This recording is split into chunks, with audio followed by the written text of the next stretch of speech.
Have you ever found yourself thinking about money a little too much? Maybe it's the next paycheck, the next promotion, or the next big investment. It's easy to get caught up in the idea that more money will solve all your problems and bring you lasting happiness. But today, I want to challenge you with a powerful truth from the Bible. The love of money is dangerous, and it can lead us down paths we never intended to go. In 1 Timothy 6:10, Paul warns us, "For the love of money is the root of all evil." This verse isn't just about having money, it's about our heart's attitude toward it.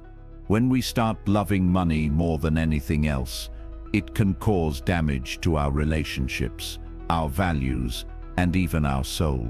Let's talk today about the dangers of loving money and how we can find true contentment in God.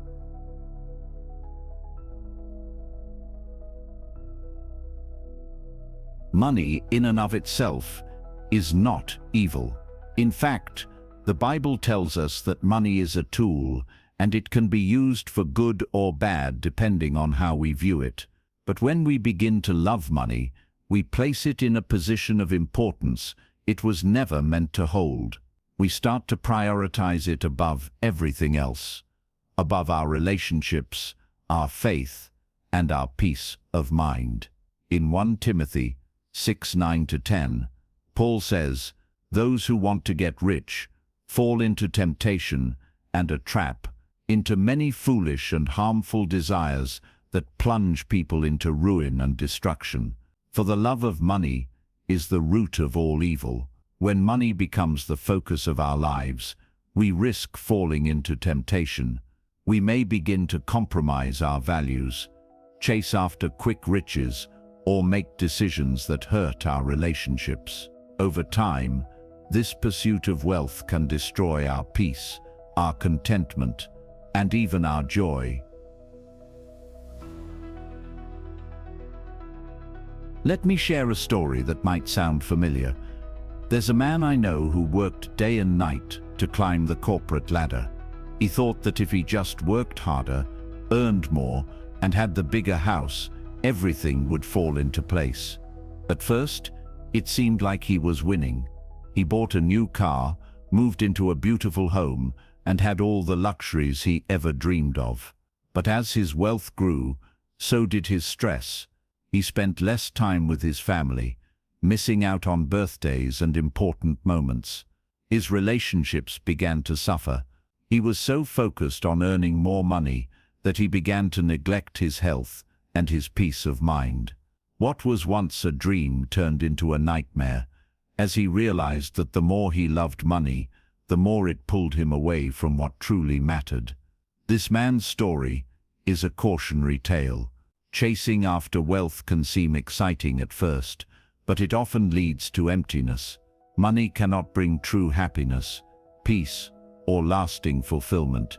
It can provide comfort and security, but it cannot replace the joy of loving relationships or the deep contentment that comes from trusting in God. Jesus also warned us about the dangers of loving money. In Matthew 6:24, he says, "No one can serve two masters. Either you will hate the one and love the other, or you will be devoted to the one and despise the other." Jesus isn't saying that money itself is bad. He's saying that we cannot love both God and money equally. Our hearts can only serve one master, and if we allow money to become our master, it will lead us away from God.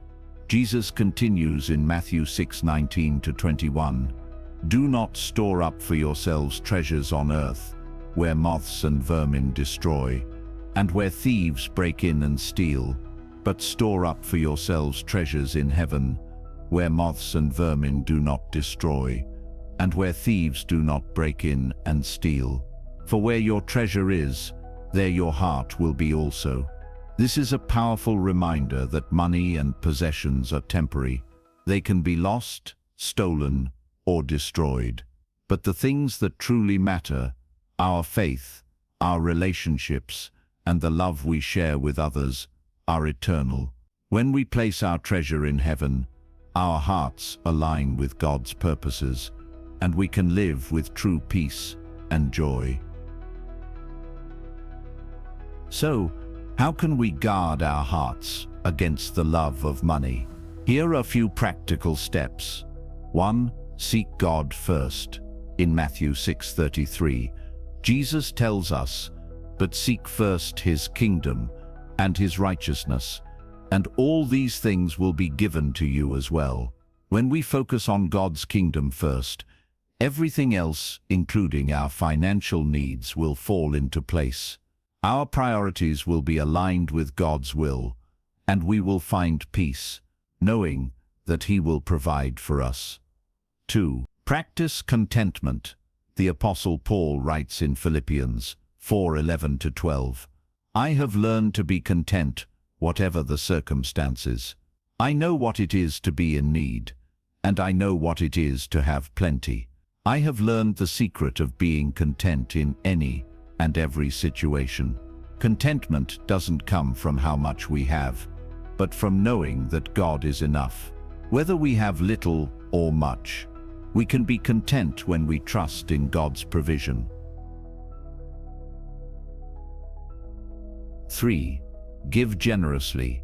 A heart that loves money will hold on to it tightly, but a heart that is free from the love of money will give generously. Jesus said in Acts 20:35, "It is more blessed to give than to receive." Giving helps us keep money in its proper place, and it also opens the door for God to bless others through us. 4. Evaluate your priorities. Take time to evaluate where your heart is. Are you serving money, or is money serving you? Remember, the love of money can subtly creep in if we're not careful. If you find yourself putting money ahead of God, family, or your own well-being, it's time to reassess your priorities.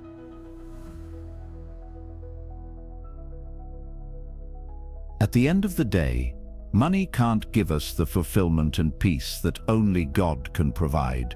God doesn't want us to live a life chasing after wealth, only to find that it leaves us empty. He wants us to live with hearts full of His love, focused on the eternal, and trusting Him to meet our every need. If you've been chasing after money or allowing it to take too much space in your heart, I encourage you to turn back to God.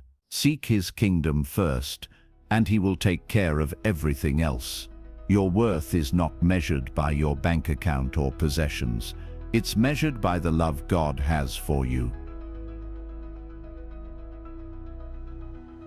If you've received this message and want to make a commitment to seek God's kingdom above all else, type Amen in the comments below. Let's agree together that we will trust God more than we trust money and find our true fulfillment in Him.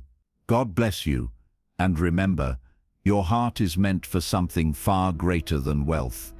It's meant for His love.